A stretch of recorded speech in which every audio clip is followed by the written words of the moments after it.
sabar. Ini udah record lagi ya. Udah. Oke. Baik, selamat malam. Sebelumnya izinkan kami memperkenalkan diri terlebih dahulu. Nama saya Faradisa Farhani. Nama saya Nailan Atagasani. Nama saya Olivia Sacha Wijaya. Pada kesempatan kali ini, kami akan mempresentasikan hasil penelitian kami yang berjudul Peran Nilai-Nilai Agama dalam Meningkatkan Kesadaran Mahasiswa Terhadap Dampak Bullying untuk Mewujudkan Masyarakat yang Damai dan Adil. Adapun latar belakang masalah dalam penelitian ini didasari oleh fenomena bullying atau perundungan yang telah menjadi fenomena sosial yang sangat mengkhawatirkan, terutama di lingkungan pendidikan tinggi atau perguruan tinggi. Fenomena ini sangat bertentangan dengan nilai-nilai fundamental yang diajarkan oleh keenam agama resmi di Indonesia. Diketahui juga bahwa setiap agama memiliki perspektif yang jelas dalam menolak segala bentuk kekerasan dan menekankan pentingnya kasih sayang, keadilan, serta penghormatan terhadap sesama manusia. Penelitian ini berkaitan erat juga dengan Sustainable Development Goals nomor ke-16 yang menekankan upaya menciptakan masyarakat yang damai dan inklusif, memberikan akses keadilan bagi seluruh kalangan, serta membangun institusi yang efektif, akuntabel, dan inklusif. Selanjutnya, saya akan menjelaskan beberapa data penting yang sudah kami temui. Yang pertama, data dari Asosiasi Pendidikan Tinggi Indonesia tahun 2022 menunjukkan bahwa 1 dari 5 mahasiswa melaporkan pengalaman menjadi korban perundungan selama masa perkuliahan. Dari jumlah tersebut, 34% mengalami perundungan verbal atau psikologis dan 16% mengalami perundungan fisik atau seksual. Kemendikbudristek tahun 2023 juga mencatat sekitar 520 laporan kasus perundungan dari berbagai perguruan tinggi di Indonesia. Tingginya angka ini mengindikasikan bahwa upaya institusi pendidikan tinggi dalam mewujudkan lingkungan yang aman, damai, dan inklusif masih belum cukup optimal.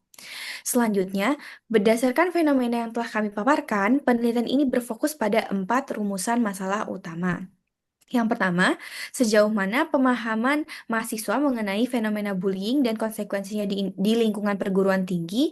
Kemudian ada pun yang kedua, bagaimana nilai-nilai keagamaan dapat diintegrasikan sebagai bagian dari strategi pencegahan dan penanganan bullying di kalangan mahasiswa.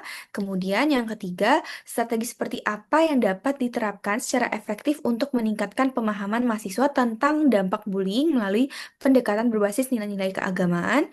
Dan yang terakhir, keempat, bagaimana peningkatan pemahaman terhadap isu bullying ini dapat berkontribusi dalam mendukung pencapaian SDGs nomor 16 di lingkungan kampus.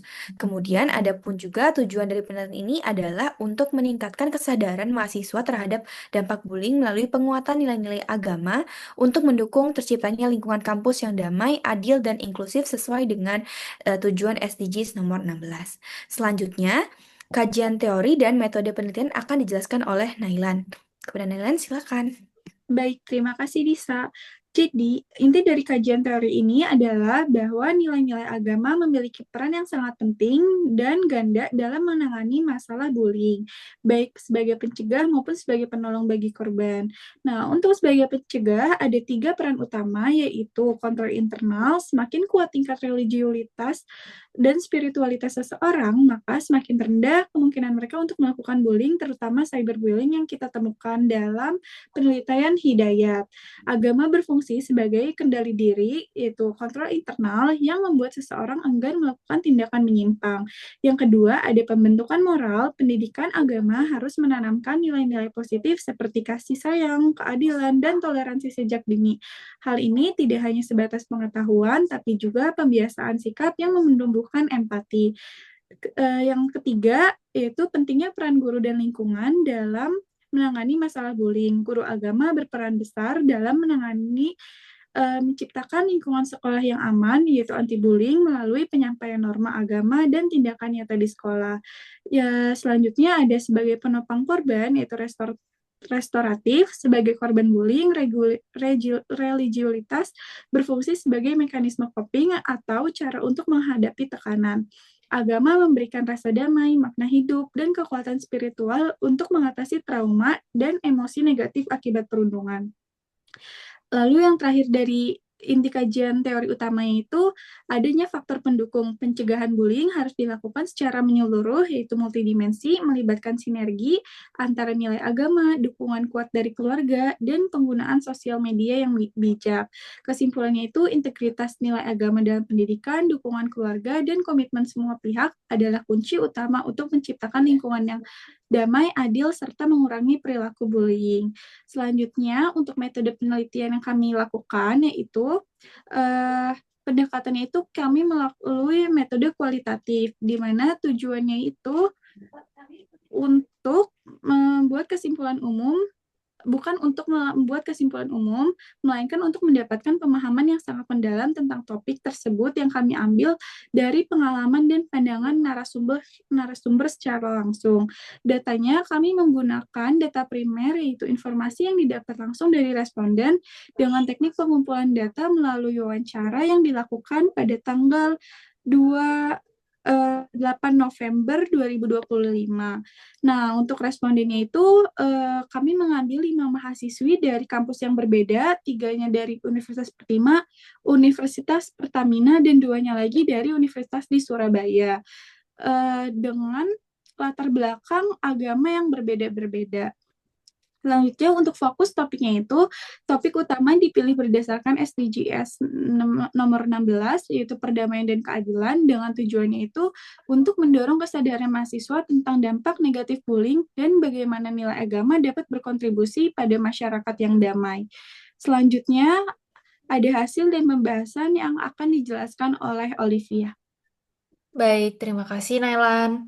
Nah, pada bagian hasil dan pembahasan ini, kami akan memaparkan temuan utama dari wawancara yang telah kami lakukan mengenai pandangan mahasiswa beragama terhadap perilaku bullying. Untuk mendapatkan data yang beragam, kami melakukan wawancara secara langsung di Universitas Pertamina, serta wawancara daring dengan 2 narasumber tambahan dari Surabaya. Total ada 5 narasumber dari 4 agama yang berbeda, yaitu Islam, Kristen, Konghucu, dan Buddha. Pendekatan ini kami pilih agar mendapatkan gambaran yang lebih luas tentang bagaimana ajaran agama memengaruhi sikap mahasiswa terhadap bullying. Temuan yang pertama yaitu mengenai pandangan agama terhadap bullying. Seluruh narasumber sepakat bahwa bullying adalah perilaku yang bertentangan dengan ajaran agama mereka. Dalam Islam, Leli dan Tiara sama-sama menekankan bahwa bullying adalah bentuk merendahkan martabat manusia, dan Islam mengajarkan untuk menjaga lisan serta menghormati sesama. Dari perspektif Kristen, Kamea menegaskan bahwa ajaran kasih membuat seseorang tidak boleh menyakiti orang lain. Lalu Wesleyan sebagai penganut Konghucu menyoroti 2 prinsip utama, yaitu Ren atau kemanusiaan dan Li atau tata krama, yang sama-sama menolak tindakan merugikan orang lain. Sementara itu, Alin dari agama Buddha menjelaskan bahwa ajaran cinta kasih atau metta menuntun umatnya untuk tidak menyakiti makhluk hidup. Yang kedua, terkait pengalaman pribadi. Semua narasumber menunjukkan bahwa nilai agama berperan sebagai pengingat ketika menghadapi situasi yang berpotensi menjadi bullying. Misalnya, Alin sering menegur temannya ketika ada candaan verbal yang berlebihan. Tiara pernah membantu seorang teman yang dikucilkan yang berdasarkan ajaran kepedulian dalam Islam. Kamea menenangkan temannya yang diperlakukan tidak adil, dan Yeslian menekankan bahwa empati dari nilai Ren membuatnya lebih peka terhadap tindakan yang menyakiti orang lain. Temuan ini menunjukkan bahwa nilai agama tidak hanya bersifat teoritis, tapi benar-benar mempengaruhi perilaku keseharian mereka. Temuan yang ketiga yaitu mengenai peran mahasiswa beragama di lingkungan kampus. Kelima narasumber sama-sama melihat bahwa mahasiswa beragama memiliki peran moral untuk menjadi teladan. Sikap sederhana seperti tidak menyebarkan gosip, tidak ikut mengolok-olok, tidak memilih-milih teman, dan berani menegur saat melihat tindakan bullying dinilai sangat membantu menciptakan lingkungan kampus yang aman dan harmonis. Hal ini juga sejalan dengan konsep karakter dan pengendalian diri yang diajarkan dalam masing-masing agama. Temuan yang keempat yaitu cara mengintegrasikan nilai lintas agama untuk mencegah bullying. Beberapa gagasan yang muncul dari wawancara seperti mengadakan diskusi lintas agama, seminar, ataupun proyek sosial, menciptakan forum FGD saat masa ospek, serta melibatkan organisasi kemahasiswaan untuk membuat program kolaboratif antar komunitas agama. Semua narasumber sepakat bahwa interaksi dan kerjasama lintas iman dapat membangun empati dan toleransi, sehingga mengurangi potensi munculnya perilaku bullying. Kelima, yaitu mengenai tantangan. Tantangannya cukup beragam. Beberapa menyebut normalisasi candaan yang berujung ejekan, sulitnya menjaga lisan, perbedaan pemahaman antar agama, hingga meningkatnya kasus bullying secara online yang membuat perilaku pelaku merasa aman karena anonimitas. Tantangan-tantangan ini menunjukkan bahwa nilai agama perlu terus dihidupkan melalui pendidikan moral maupun lingkungan yang suportif.